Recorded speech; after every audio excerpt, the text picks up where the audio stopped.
का जो हमने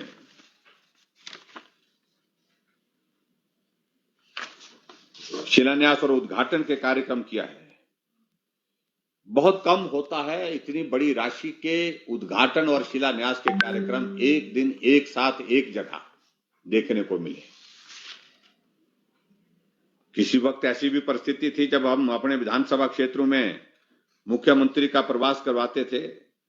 उद्घाटन और शिलान्यास के कार्यक्रमों का आयोजन करते थे। यह आंकड़ा हमारा 5 से 7 करोड़ या 10 करोड़ से ऊपर नहीं हो पाता था,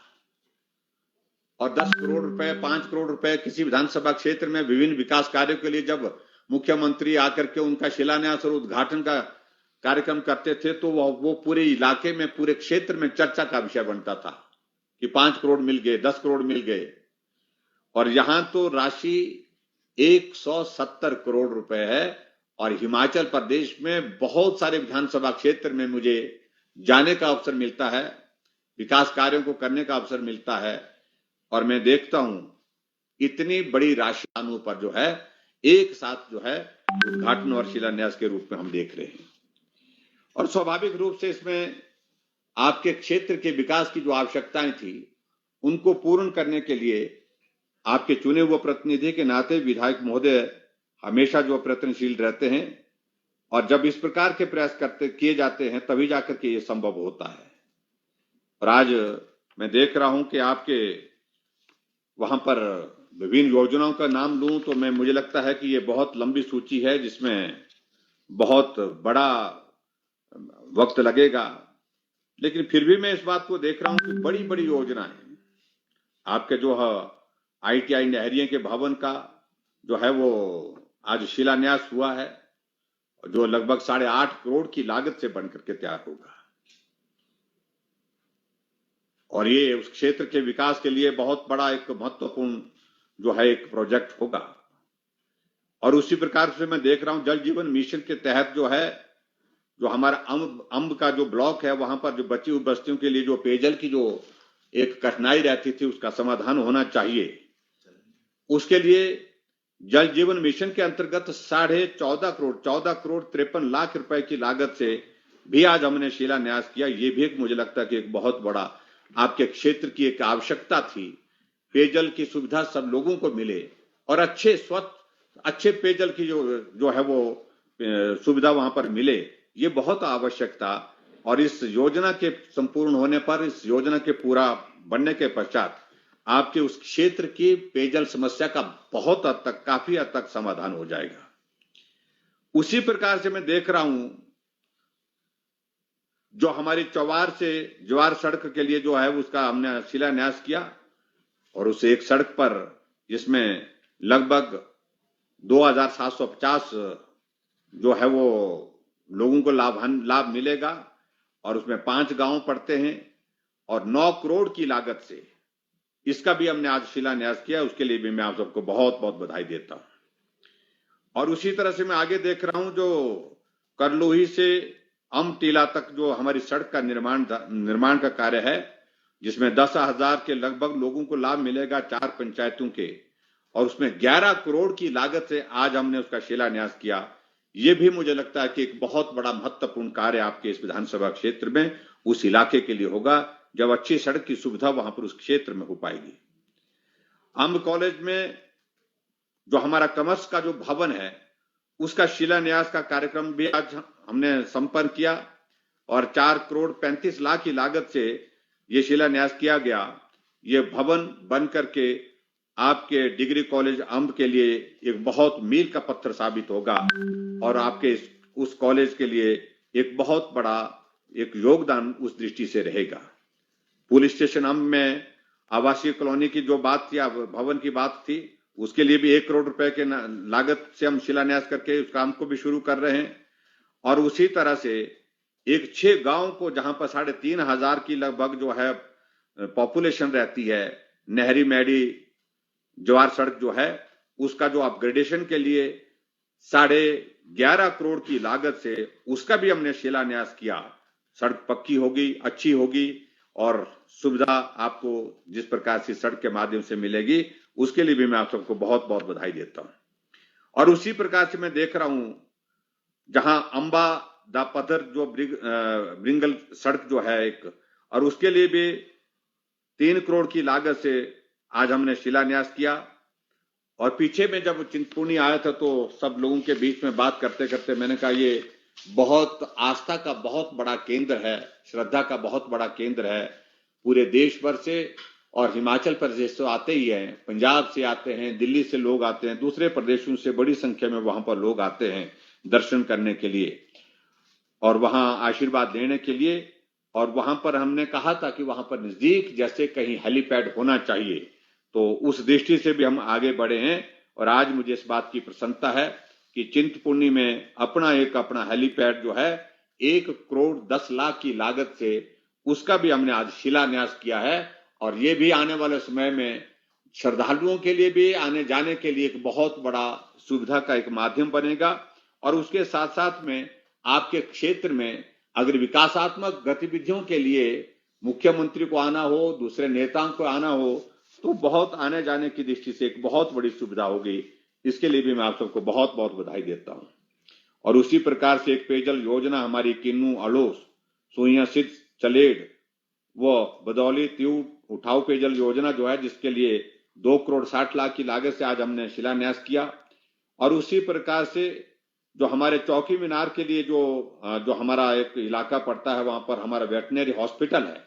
उसका भवन का भी हमने 60 लाख की लागत से उसका भी शिलान्यास किया। और 50 लाख रुपए की लागत से जो हमारा दूसरा जो पशु हॉस्पिटल है जबेड़ में उसका भी हमने शिलान्यास किया। और उसी तरह से एक और हॉस्पिटल हमारा जो कालू दबड़, उसमें भी आज 50 लाख रुपए की लागत से उसका भी हमने शिलान्यास किया। और उसी प्रकार से आगे बढ़ करके अंबावली खड्ड का जो हमने तटीकरण की दृष्टि से, चैनलाइजेशन की दृष्टि से बहुत ज्यादा जिसकी आवश्यकता थी वर्षों से, उसके लिए आप लोग मांग करते थे, उस पर भी लगभग 15.5 करोड़ की लागत से जो है उसमें जो हमारा जिसमें गांव तलवार आता है, कटौर आता है, खुर्द आता है, यहाँ के लोगों को उसका लाभ मिलेगा। ये काम जो है ये हमने आज शिलान्यास के रूप में किया। अन्यथा क्या होता है, हमारी पूर्व सरकार के कुछ लोग जो विपक्ष में आजकल बैठे हैं,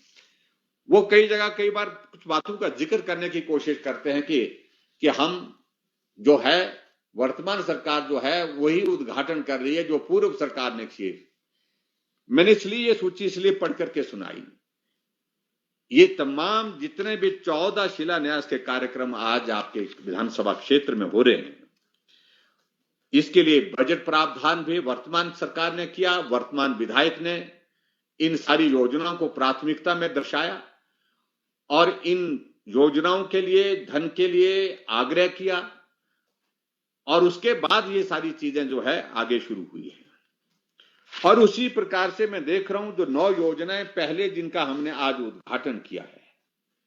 जो हमारी 63 करोड़ रुपए की लागत से 220 केवी सबस्टेशन नहरिया का उद्घाटन किया गया है।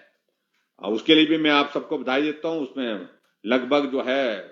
अपने आपके क्षेत्र में तो होगा ही होगा लाभ उसका, लेकिन उसके अतिरिक्त दूसरे क्षेत्र के लोगों को भी उसका लाभ मिलेगा। और उसी प्रकार 33 के भी सब स्टेशन का जो हमारा चकसराय का जो उद्घाटन हुआ वो भी 5 करोड़ की लागत से हुआ और उसमें भी 5 पंचायतों के लोगों को लाभ मिलेगा। इसी प्रकार से जितने भी हमने जो आपके विधानसभा क्षेत्र में, चाहे आपके जो पंजौदा में जो हमारी बहरा जो खड्ड है उसका तटीकरण की जो 9.5 करोड़ की लागत से उसका काम पूर्ण हुआ है, उसके लिए भी हमने बहुत बहुत आपको उसके लिए भी आपको बधाई है। और उसी प्रकार से जो जितनी भी योजनाएं आपके इस विधानसभा क्षेत्र में जो हमने उद्घाटन जिनके किए हैं, ये वो योजनाएं हैं जो भाजपा की सरकार की अधिकांश योजनाएं, एक आधी को छोड़ करके अधिकांश योजनाएं वो हैं जिन योजनाओं को भाजपा की सरकार आने के पश्चात शुरू किया गया था और आज भाजपा की ही सरकार में उनका विधिवत उद्घाटन करके आपको समर्पित किया गया है। मैं आज के इस कार्यक्रम के माध्यम से ये कहना चाहूंगा कि आपका ये विधानसभा क्षेत्र हमारे लिए हमेशा प्राथमिकता के आधार पर विकास की दृष्टि से रखा गया है और हर संभव प्रयत्न किया जा रहा है कि आपके क्षेत्र में हम विकास के लिए जो भी बेहतर से बेहतर कर सकते हैं उसमें कोई कमी ना रहे, उस बात को सुनिश्चित करने की कोशिश करते हैं। बाकी मुझे आप सबसे इस बात के लिए जरूर निवेदन करना है, जो हिमाचल प्रदेश सरकार के माध्यम से जो विभिन्न योजना पिछले 2.5 वर्ष से ज्यादा हमारी सरकार का जो कार्यकाल हुआ है, चाहे वो जनमंच का कार्यक्रम हिमाचल प्रदेश में हुआ, उसमें आप सबका बहुत बड़ा सहयोग मिला और लगभग 46,000 के लगभग लोगों की समस्याओं का समाधान हम करने में सफल हुए। गांव का व्यक्ति गांव में रह करके अपनी समस्या का समाधान पाने में जो सफल हुआ है, पहली बार सरकार को गांव में पहुंचाया है जिस रूप में, और जनमंच के कार्यक्रम करके वहीं पर मौके पर ही समस्याओं को सुनकर उनका समाधान करना, यह हमारी सरकार ने एक बहुत बेहतरीन प्रयत्न किया है। उसी प्रकार से हमने और भी योजनाओं के माध्यम से हमने ये कहा कि जनमंच के कार्यक्रम अभी इन दिनों प्रभावित है, लेकिन उसके साथ साथ में आपको आपकी समस्याओं का समाधान घर बैठे मिले। उसके लिए हमने हिमाचल प्रदेश में मुख्यमंत्री सेवा संकल्प हेल्पलाइन 1100 की भी शुरुआत की और मुझे इस बात की भी प्रसन्नता है, लगभग 74,616 शिकायतें हमें उसमें प्राप्त हुई और उसमें से लगभग 68,000 से भी ज्यादा समस्याओं का समाधान हम करने में सफल हुए हैं। आज से पहले कभी भी किसी सरकार ने इस बात को लेकर सोचा नहीं कि लोगों की समस्याओं का समाधान करना हमारी प्राथमिकता होना चाहिए, और ऐसे में व्यक्ति जो समस्या के समाधान करने के लिए दफ्तरों के चक्कर मारता है और बार बार उसके ऑफिस में जाकर के अपनी बात को कहने के लिए जाना पड़ता है, करने की कोशिश की। अब दफ्तर में जाकर के घर बैठे अपने मोबाइल से 1100 पर फोन करके आप अपनी समस्या का जिक्र कर सकते हैं और समस्या का समाधान करने के लिए सरकार के अधिकारी और कर्मचारी काम करेंगे। और यहां तक के हम खुद भी इसको मॉनिटर कर रहे हैं, जो समस्याएं नीचे के स्तर पर संभव नहीं हो पाती हैं, उन समस्याओं का समाधान करने के लिए वहां अपने स्तर पर जो है हम प्रयत्न करते हैं। ये मैं आपके बीच में कहना चाहता हूं। मुझे इस बात की भी प्रसन्नता है कि हिमाचल प्रदेश में हमने जो हमारे बुजुर्ग लोग हैं उनके लिए पेंशन का प्रावधान हमने सरकार आते ही शुरू किया था और उसमें मुझे इस बात की प्रसन्नता है, लगभग 2,90,000 के लगभग ऐसे वृद्धजन जो है जिनकी आयु 70 से ऊपर हो गई, उन सबको आय सीमा में छूट दे करके ये पेंशन का प्रावधान हमने जोड़ा। 1,500 रुपए पेंशन का हम उसमें उनके लिए मदद कर रहे हैं और उसमें मुझे इस बात की खुशी है कि हिमाचल प्रदेश में अभी तक जो है हम जिन लोगों को पेंशन देते हैं उन सबकी संख्या लगभग 5,70,000 के करीब हो गई है। 5,70,000 लोगों को हम पेंशन हिमाचल प्रदेश में वर्तमान में दे रहे हैं। और उसी प्रकार से आगे बढ़ करके हमने एक और भी योजना शुरू की जिसको गृहिणी सुविधा योजना कहते हैं। आदरणीय प्रधानमंत्री नरेंद्र मोदी जी ने देश के लिए उज्ज्वला योजना की शुरुआत की थी और लगभग 1,26,000 लोगों को हिमाचल प्रदेश में भी उज्ज्वला योजना के अंतर्गत गैस के चूल्हे मिले, घर में गैस पहुंची। लेकिन बहुत बड़ी संख्या हिमाचल प्रदेश में ऐसी छूट गई थी जिनको गैस की सुविधा नहीं मिल पाई थी। उस दृष्टि से हमने तय किया कि इस काम को हम पूरा करेंगे और इसलिए हिमाचल प्रदेश में हमने गृहिणी सुविधा योजना की शुरुआत की। और उस योजना के अंतर्गत मुझे इस बात को लेकर के आपको बताते हुए हर्ष हो रहा है कि हिमाचल पूरे देश भर में पहला राज्य बन गया जहां हर एक घर में गैस का चूल्हा पहुंचाने में हम कामयाब हुए। 2,78,000 गैस के कनेक्शन हमने गृहिणी सुविधा योजना के अंतर्गत हिमाचल प्रदेश में सभी घरों में पहुंचाने के लिए हमने कोशिश की और उसमें हमने सफलता हासिल की। आदरणीय प्रधानमंत्री नरेंद्र मोदी जी ने पूरे देश के लिए एक योजना शुरू की कि गरीब लोगों का इलाज मुफ्त में होना चाहिए और उसके लिए 5 लाख रुपए तक का हेल्थ कवर उनको लिए उपलब्ध करवाने के लिए एक बहुत ही बृहद और बहुत महत्वपूर्ण योजना पूरे देश भर में आयुष्मान भारत के नाम से शुरू की। और उसमें भी हमने देखा हिमाचल प्रदेश में कि लगभग 22,000 के लगभग लोग उसमें कवर हो रहे हैं, लेकिन हमारी आबादी जो पूरी उसमें कवर नहीं हो पा रही है। हमारी आबादी हिमाचल की 70 लाख से ऊपर हो गई। ऐसी परिस्थिति में हमने कहा बाकी लोगों को भी ये स्वास्थ्य की सुविधा मिलनी चाहिए, मुफ्त इलाज की सुविधा मिलनी चाहिए। उस दृष्टि से हमने हिमाचल प्रदेश में एक शुरुआत की कि हमने बाकियों का इलाज करने की जिम्मेवारी हम अपने स्तर पर लेंगे और उस दृष्टि से हमने हिमाचल प्रदेश में हिम केयर के नाम से एक योजना की शुरुआत की। और आज मुझे इस बात को लेकर के आप सबके बीच में बताते हुए प्रसन्नता है कि लगभग 86,000 लोगों को मुफ्त इलाज हम करने में सफल हुए हिम केयर के माध्यम से, और लगभग उसमें 90 करोड़ से ऊपर की राशि हमने अभी तक उसमें खर्च कर दी है। और उसके लिए भी मैं हिमाचल प्रदेश में जिन जिन लोगों को स्वास्थ्य की सुविधा मिली है वो स्वस्थ हों, ऐसी मैं ईश्वर से कामना करता हूं। और उसी प्रकार से और भी बहुत सारी योजनाओं के माध्यम से सहारा योजना हमने हिमाचल प्रदेश में शुरू की। ऐसे गरीब लोग जो कहीं बीमार हो गए, बीमार करने के बाद बिस्तर पर लाचार हैं, बेबस हैं, चल नहीं सकते हैं, लेकिन जिंदगी भर उनका इलाज करना होगा जब तक वो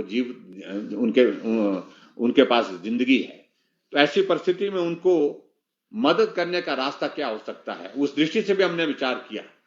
और एक सहारा योजना की शुरुआत की हमने हिमाचल प्रदेश में। और मुझे इस बात की प्रसन्नता है कि हिमाचल प्रदेश में उस सहारा योजना के अंतर्गत जो हमने हिमाचल प्रदेश के ऐसे लोगों को उनके खाते में 3,000 रुपए प्रति माह के जो है हर महीने के 3,000 रुपए उनके खाते में डाल रहे हैं, जो बिस्तर पर पड़े हैं, इलाज चल रहा है और परिवार का सदस्य उनकी सेवा के लिए वहां पर लगातार उसको उपस्थित रहना पड़ता है क्योंकि उसको अकेले नहीं छोड़ा जा सकता है। उस दृष्टि से भी बहुत बड़ी एक हमने मदद करने की कोशिश की है। अभी मैं जहां तक कोविड के चलते हुए मैं आप सबके बीच में ये भी मैं जरूर कहना चाहूंगा कि आदरणीय प्रधानमंत्री नरेंद्र मोदी जी के नेतृत्व में पूरे भारत में हम बहुत मजबूती के साथ इस महामारी के खिलाफ लड़ाई लड़ रहे हैं। और पिछले कुछ दिनों में हम इस बात को भी देख रहे हैं कि बहुत सारे मामले पूरे देश भर में भी बढ़े हैं और उसी तरह से हिमाचल प्रदेश में भी बढ़े हैं, इसमें दो राय नहीं है। लेकिन उसके साथ साथ में मैं ये बात जरूर कहना चाहूंगा,